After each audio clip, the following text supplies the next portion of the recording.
Isso! Yeah! SBT Rio Manhã. Oferecimento. Café Evoluto. É bem melhor. Pede Evoluto. Vestibular Unigran Rio. Inscrições abertas. Sanabel. Um novo conceito de beleza. Telex. Soluções auditivas 2535-5151. Repórter é agredido no Complexo do Alemão.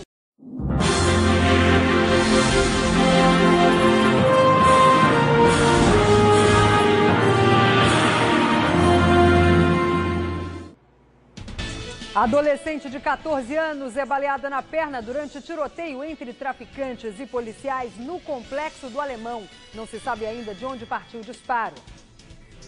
E ainda futebol, Eurico Miranda vai assumir novamente o comando do Vasco da Gama. Ontem teve tumulto durante a eleição disputada lá em São Januário.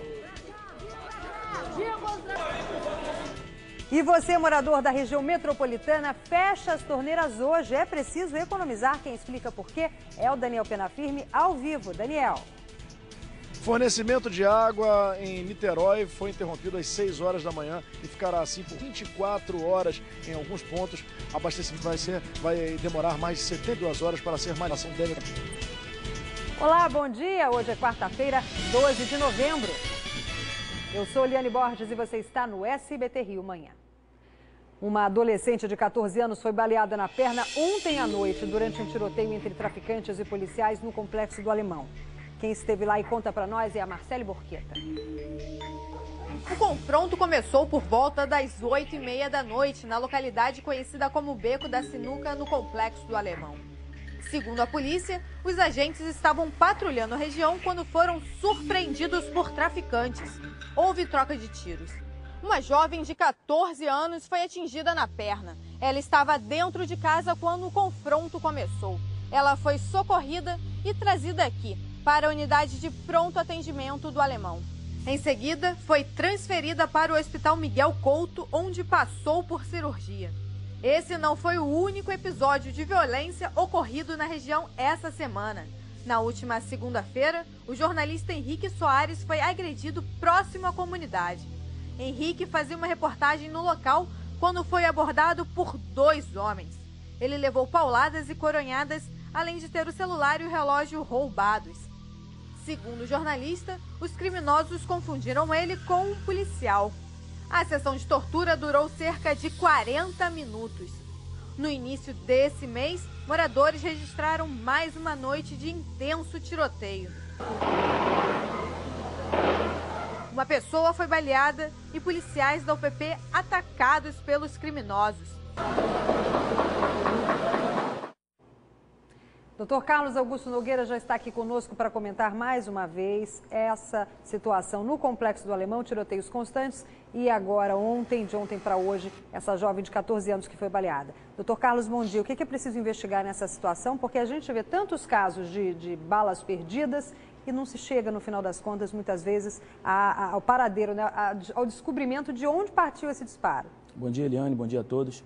Eliane, são aqueles confrontos que diariamente nós noticiamos aqui, né? Do tráfico de drogas tentando se manter no local, tentando vender a sua droga, da polícia tentando finalizar o processo de pacificação. E aí, nessa guerrilha urbana, há muitos disparos e sempre feridos, né? Sempre inocentes feridos são atingidos porque não estão se abrigando corretamente. A polícia está se abrigando, o marginal está se abrigando, mas, coitado, o inocente não sabe e acaba sendo atingido. Já que o senhor citou esse assunto, qual é a estratégia, então, você dentro de casa, para tentar evitar ser vítima? O que você deve fazer? Você pula embaixo da cama, você faz o quê? Deitar, Liane. Sempre é bom você deitar ao chão, né? E porque você fica menos exposto. Você fica exposto, mas menos exposto, até porque a munição pode ricochetear numa parede e tal, pode te atingir, pode ser uma granada, que aí não é mais difícil ainda. Então você deve deitar ao chão, você deve se proteger com alguma coisa, de repente, atrás de uma geladeira, mas no chão, entendeu? A parede nem sempre é uma boa para você ficar atrás. Nem sempre que o fuzil vara, né?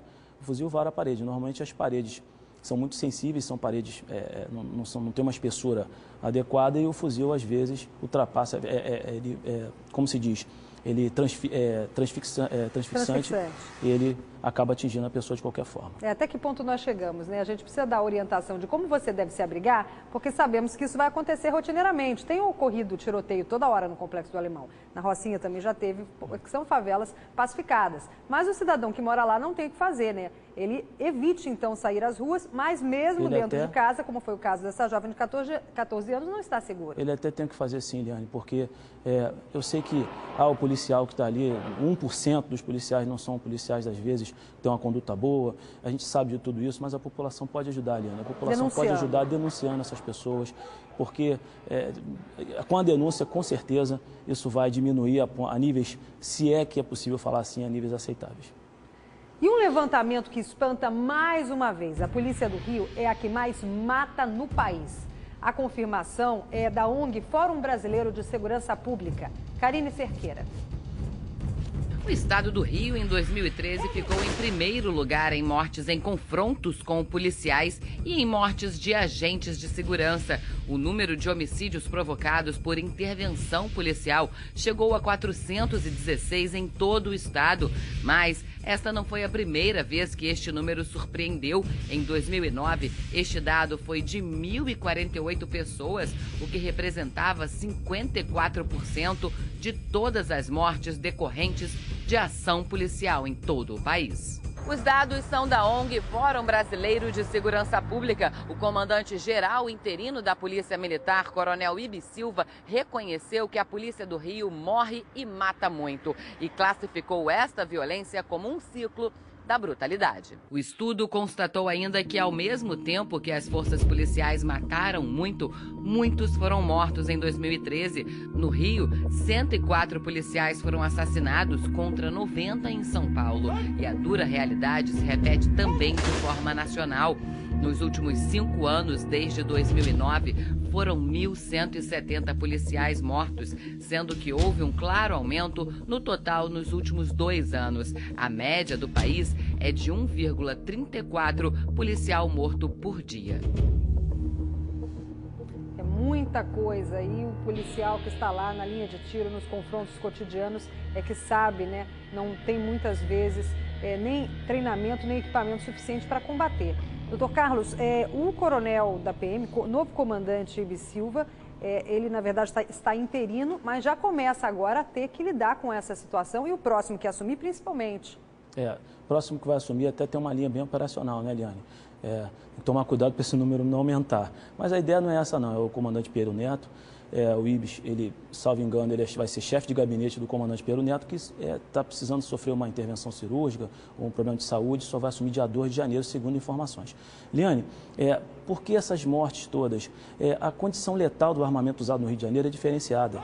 O Rio de Janeiro ele tem muito fuzil nas ruas, a condição topográfica das áreas invadidas, né, as comunidades normalmente são áreas mais invadidas, são muito íngremes. Tudo isso, esse negócio de encontrar um policial também no trânsito, aí onde se encontra, eles querem se matar, mata o policial, o marginal está desferindo tiro, o policial também já vai com a intenção. Então, é um negócio que colabora para esse número, fora que o Rio de Janeiro é um grande centro, né? É um polo turístico muito grande para tráfico de drogas, etc. E, infelizmente, também é o que mais mata, né? E a polícia procura por imagens de câmeras de segurança que possam identificar os bandidos que resgataram um traficante de um hospital em Niterói. Nós trouxemos esse caso aqui ontem. A polícia quer saber por que só 2 PMs que faziam a segurança do local. E um deles, inclusive, faltou no dia do resgate. Daniel Penafirme. A rotina do Hospital Azevedo Lima volta aos poucos ao normal. Mesmo assim, o policial ficou de plantão durante toda a manhã na porta da unidade. Entre os pacientes, o clima ainda era de apreensão. A gente é obrigada a vir porque não tem outro meio de socorro, então acaba sujeita a isso mesmo, mas pode fazer nada. Tem que procurar fazer o quê? Na investigação sobre o resgate do traficante Johnny Luiz da Silva, o Bebezão, 2 diretores do hospital já foram ouvidos.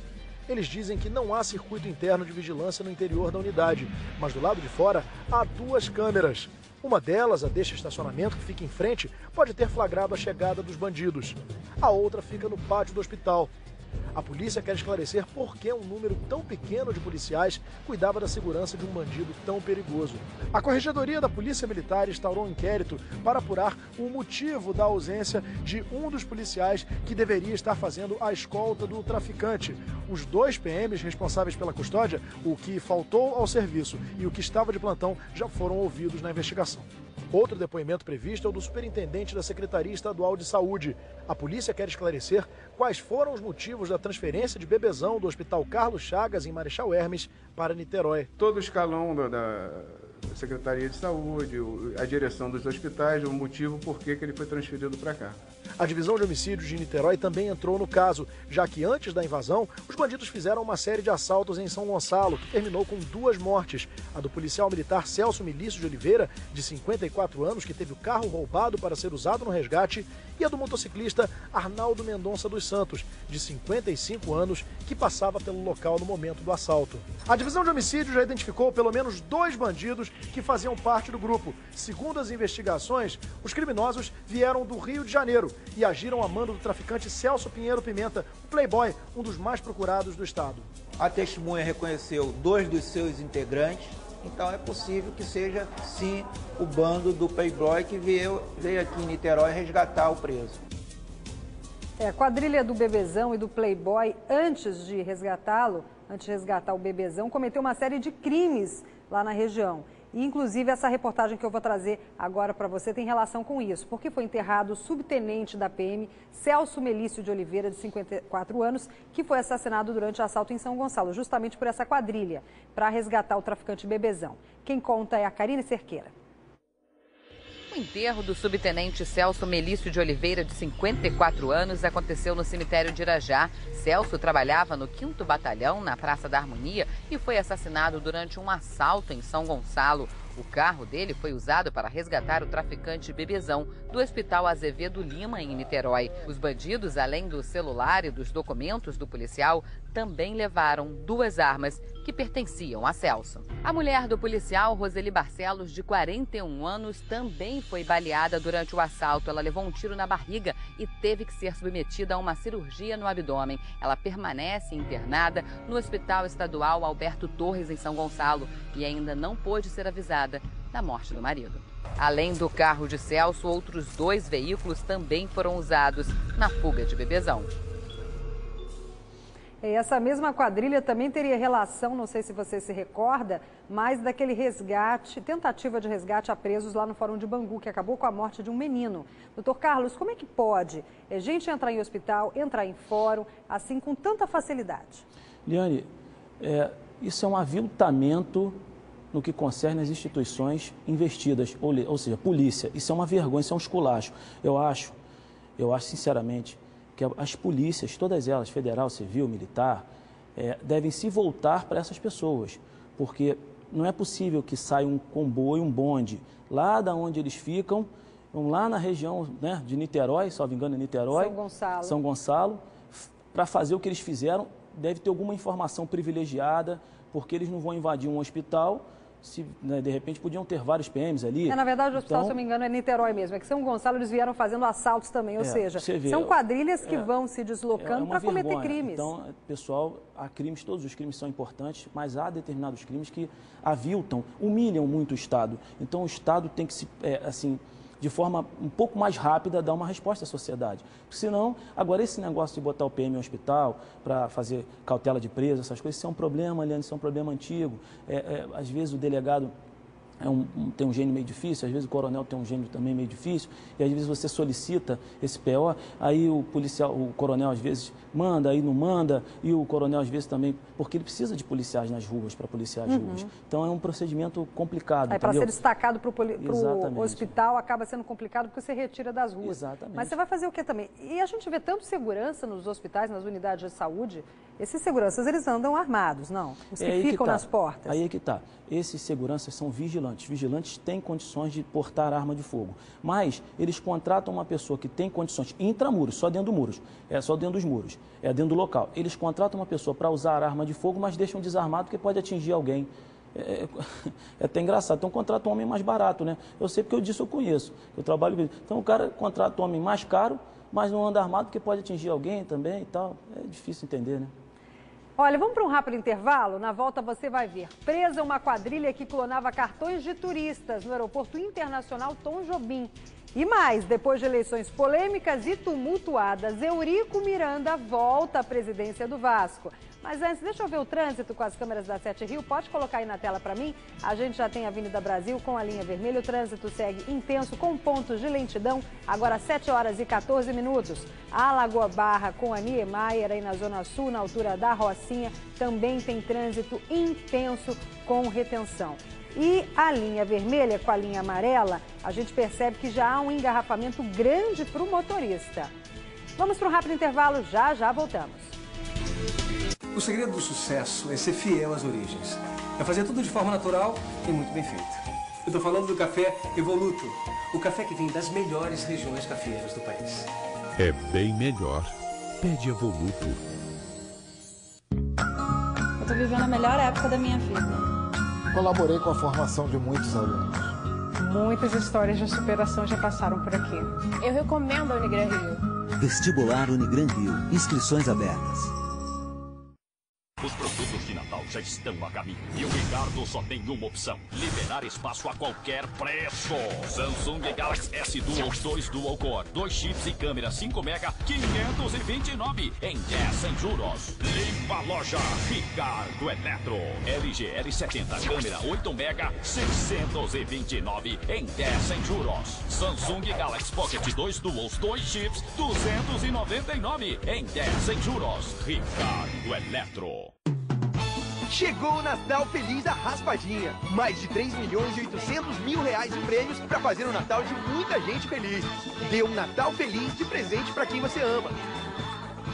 Raspadinha do Rio, para quem gosta de ganhar. I'm so hungry. I know this bar along the Amazon that serves grilled anaconda. Snake. I'm in the mood for dessert. Hold that thought. Usher, a nova colônia da Jequiti. Seja você também uma consultora ou um consultor Jequiti.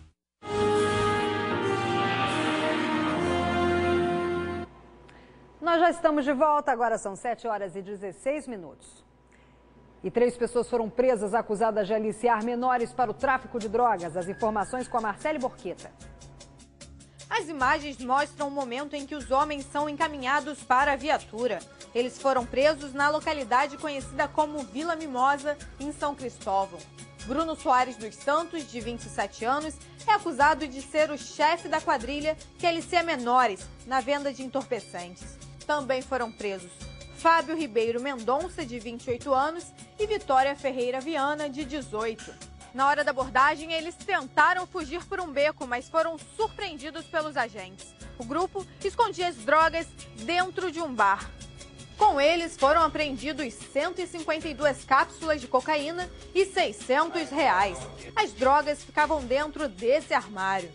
A dona do estabelecimento foi encaminhada para a delegacia para prestar depoimento. Caso seja comprovado o envolvimento, ela pode responder por associação ao tráfico. Os acusados vão responder por tráfico de drogas. Um inquérito foi aberto para apurar as denúncias e, caso sejam comprovadas a participação de adolescentes na venda de drogas, eles podem responder por aliciamento de menor. E foi presa uma outra quadrilha, essa clonava cartões de turistas no Aeroporto Internacional Tom Jobim. A senha das vítimas era copiada na máquina de pagamento e enviada pela internet para os criminosos. O bando foi preso durante uma mega operação na Rocinha e na entrada da comunidade houve intensa troca de tiros. Veja na reportagem do Eduardo Oliveira e da Cláudia Ramos.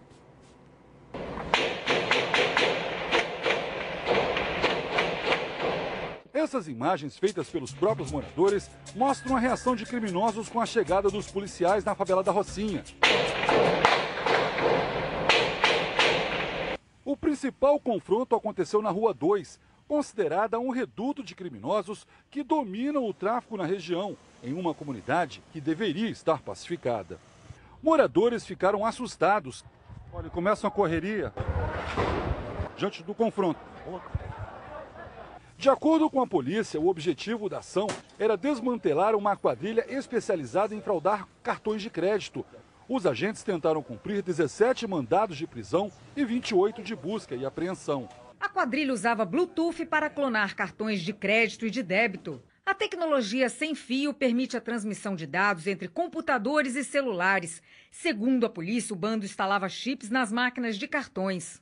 Eles fazem a instalação de um coletor de dados, de um transmissor, e se aproximam pareando o telefone celular ou o notebook da máquina infectada. 17 pessoas foram identificadas. 8 foram presas em uma operação na Rocinha. Foram apreendidos aparelhos usados para clonagem de cartões, notebooks e celulares, além de joias. Os alvos da quadrilha eram turistas que desembarcavam no Aeroporto Internacional do Rio.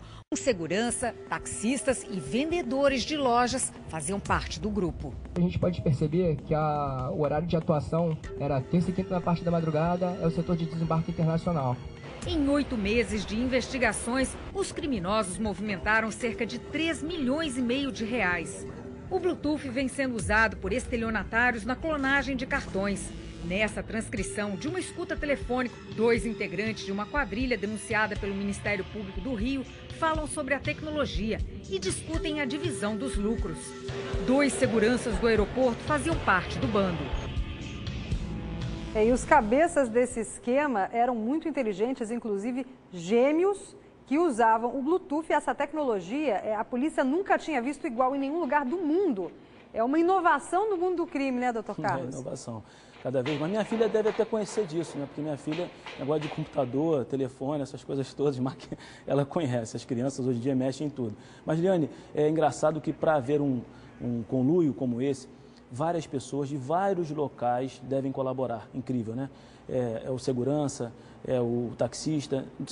Não tem como você fazer isso sem uma associação criminosa organizada. Né? Esse lucro, por isso que o lucro eram tantas coisas, o lucro também é muito difundido. Com certeza é lucrativo. Doutor Carlos. Obrigado, bom dia a todos.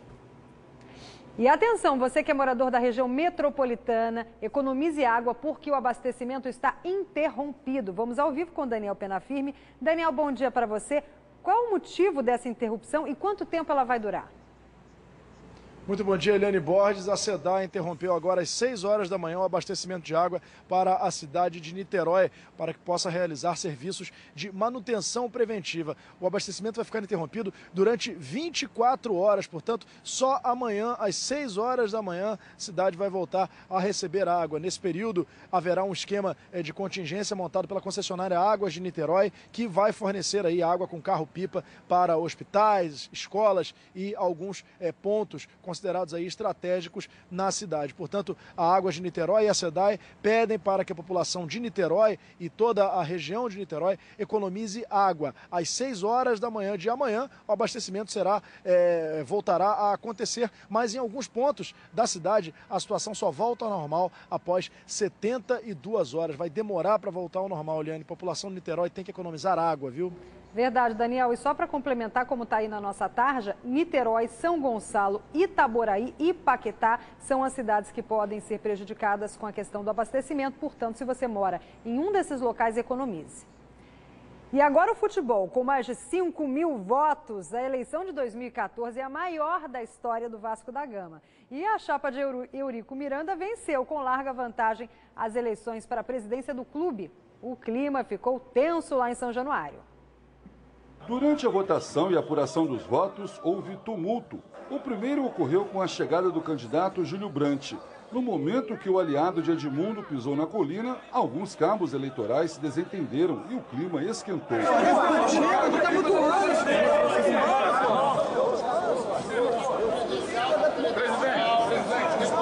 Faltando 1 hora para o fim da eleição, houve um outro princípio de confusão entre cabos eleitorais e membros de torcidas organizadas. A polícia militar jogou gás de pimenta e bombas de efeito moral para acabar com a confusão. Durante a apuração da terceira urna, o candidato Júlio Brandt resolveu deixar a colina. Na parte externa do estádio, alguns opositores tentaram hostilizar o candidato. A chapa Volta Vasco, Volta Eurico venceu a eleição com o maior número de votos da história do clube. Apesar da vitória, a confirmação do novo presidente só vai ser divulgada no próximo dia 19, na sede náutica da Lagoa. A vitória foi constatada antes mesmo da apuração da última urna. Porém, a maioria dos 5.592 votos do pleito não garantiram a Eurico a vitória confirmada como novo presidente. Isso porque a eleição é indireta. A chapa vencedora vai ter 20 vagas no Conselho Deliberativo do clube, que, por sua vez, indicará o presidente e o vice. O segundo colocado vai escolher 30 conselheiros.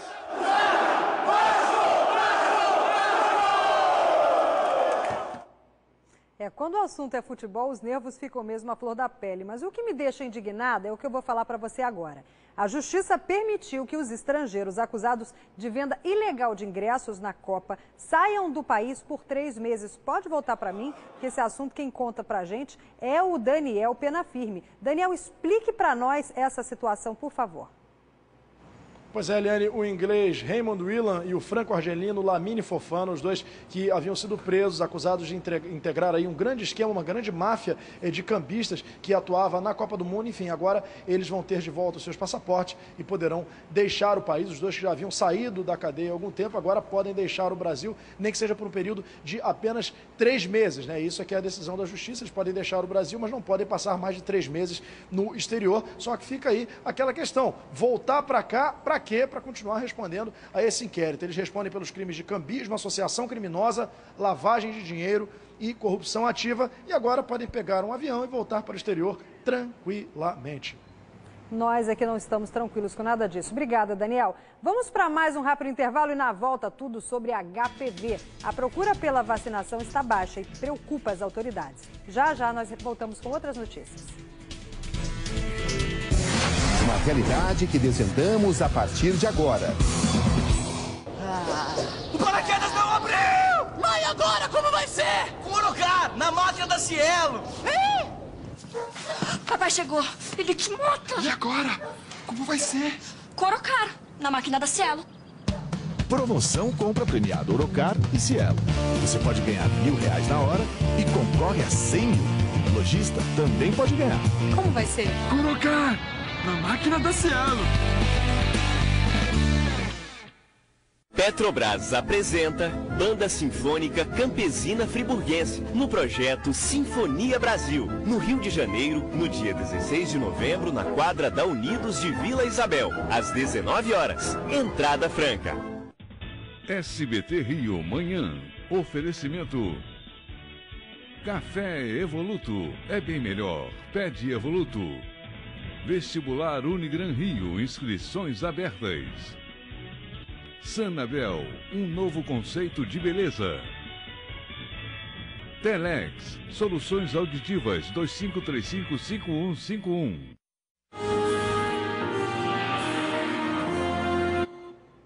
Você sabia que começou a promoção Eu Quero Rede? E é muito fácil participar. Quer ver? Se você for cliente Itaucar, é só se cadastrar, usar o seu cartão na maquininha da rede e a cada transação de R$80 você ganha um número da sorte. E se for lojista, quanto mais usar a maquininha da rede, mais chances você tem de ganhar, viu? E são muitos prêmios. Cliente Itaucar pode ganhar um carro zero por semana e créditos na fatura. E lojista pode ganhar carros, motos e até R$100 mil.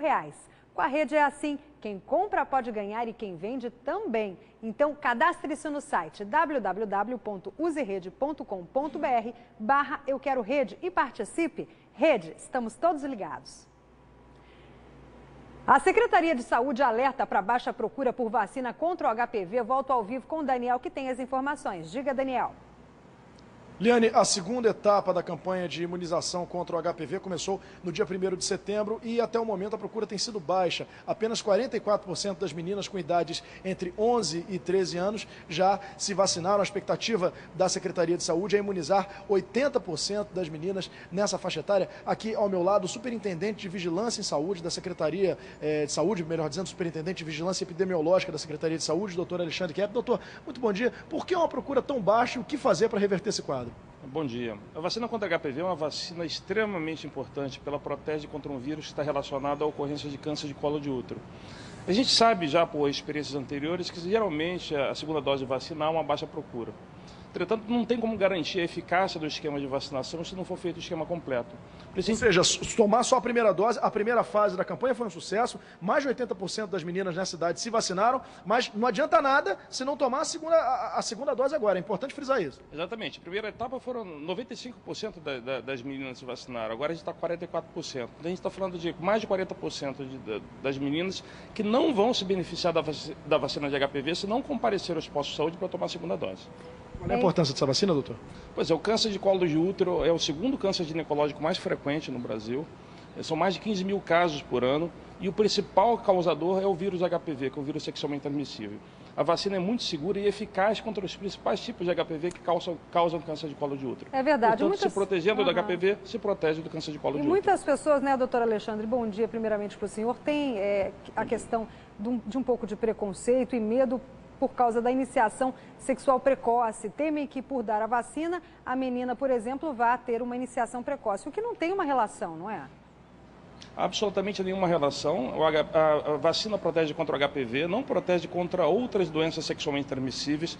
Portanto, o uso adequado e regular do preservativo está indicado independente da vacina do HPV.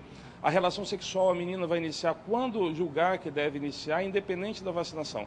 Portanto, a vacinação ela não induz início precoce de relação sexual, pelo contrário. Ela protege contra uma doença que é muito grave e que acomete, infelizmente, muitas mulheres ainda hoje no Brasil. É verdade. Muito obrigada. Um bom dia para o senhor. Obrigada também ao Daniel. E eu fico por aqui, gente. Um bom dia a todos que nos assistem. Tchau, tchau.